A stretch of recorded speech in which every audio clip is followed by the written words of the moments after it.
It's 5:30. The lesions are starting to get to me. The itch is starting to get a little crazier than usual. You're around the block chilling with the neighborhood guys.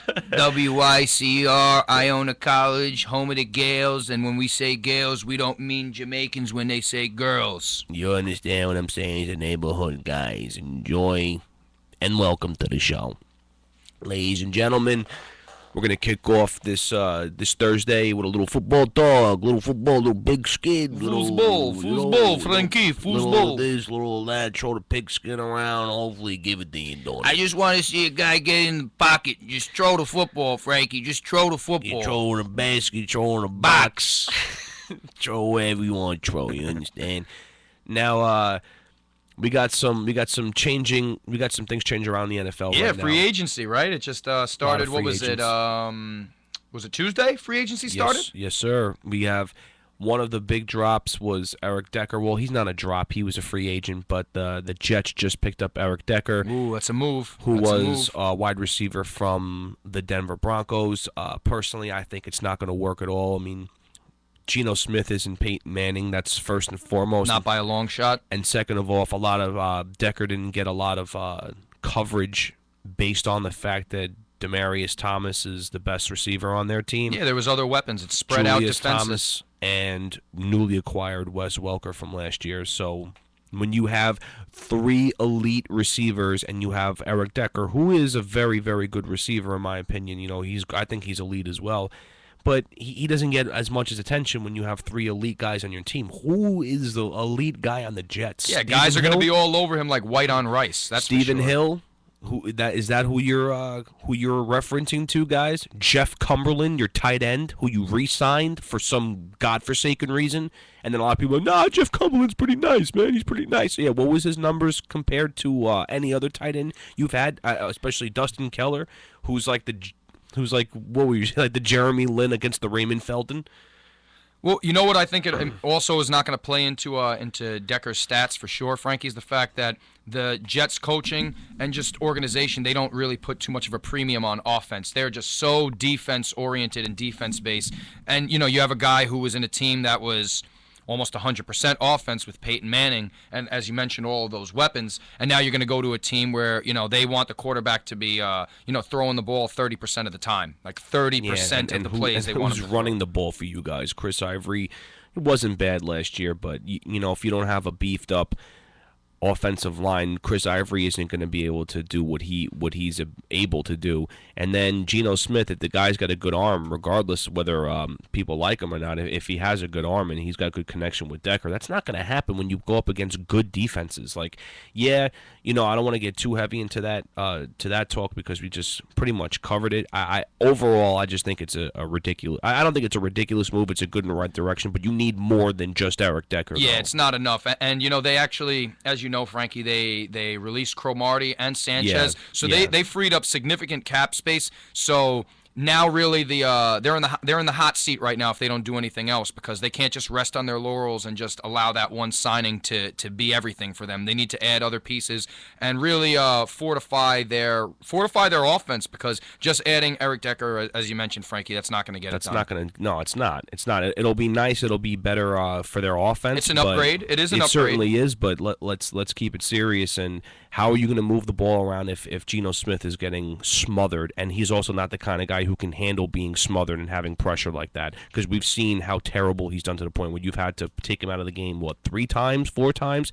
So to me, personally, I think he's trash. I find it telling, Frankie, that this is their quote-unquote franchise guy moving forward. At least some people will say that. Yet by the same token, they don't trust him enough to throw the ball more than 30% of the offensive plays. Or play the entire game. Yeah.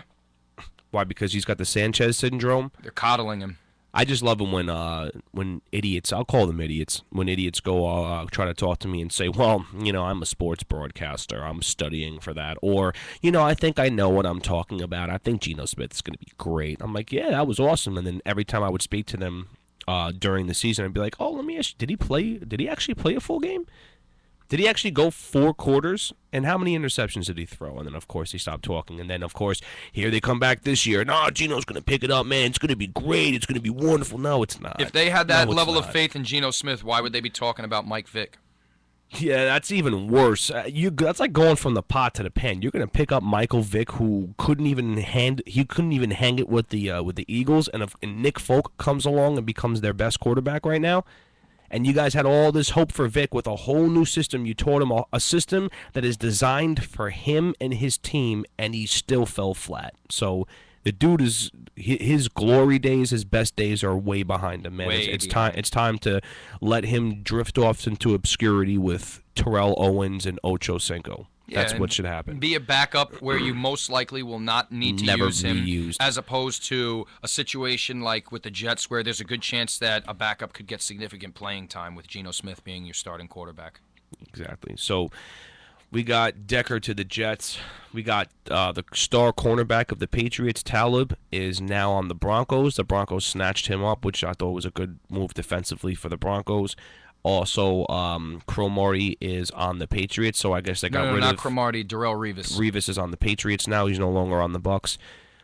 So I think that's a good move. $12 million for 1 year, I believe was his contract. That's a good move. I thought that was a pretty good move for the Patriots. I mean, I thought Talib is a better player than Revis. Revis has gotten hurt already, and I think his glory days are a little behind him as well. Yeah, it's not 2011 anymore. Yeah, so I think keeping Talib, getting rid of him, and having Revis wasn't the best move to make New England. Especially. But if you're going to lose one, you might as well get somebody that's still got some energy gas, left. Some gas left in the tank. Yeah, he still got it going. So nothing too credible, but it is what it is. Well, Beeson is back with the Giants. I'm not too familiar about what the parameters of the contract are, but they did lose Justin Tuck. Yeah, he's you said he's with Oakland now. Oakland Raiders for 2 years. I don't know if that's going to work out too well. I mean, it's the Oakland Raiders. Yeah, they have a lot of work on too. They have a lot of work to do. Yeah, Rashad Jennings, the backup running back of the Oakland Raiders, who then started because McFadden is just an injury machine, is now on the Giants. Rashad Jennings is now a Giant.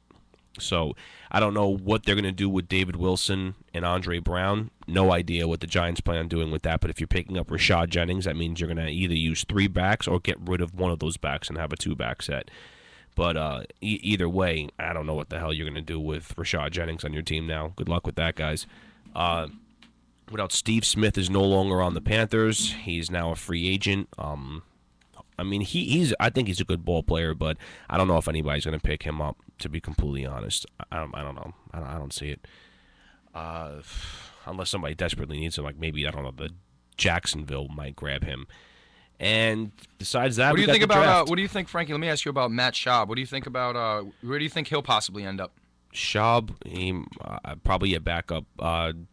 Houston's taking a quarterback. They just said they're not taking Manziel. They made it very clear that they're not.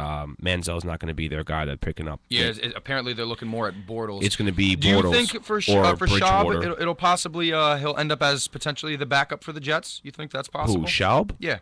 Matt Schaub, really, for the backup for the Jets? I don't know, man. Some people have thrown the name around. That's why I ask it. I don't think he's gonna. I think he's just gonna back up whoever the Texans are picking up, because the Texans. Oh, so you think he's gonna stick around? Because I think Case Keenum is gone, because they had Matt Schaub and Case Keenum. I think Case Keenum is gone, and they still have Schaub. So I think they're gonna probably use him as a just in case, if God forbid they pick up Bortles or Bridgewater, because they're saying either one of those guys that they're kind of talking to. They're not interested in Manziel.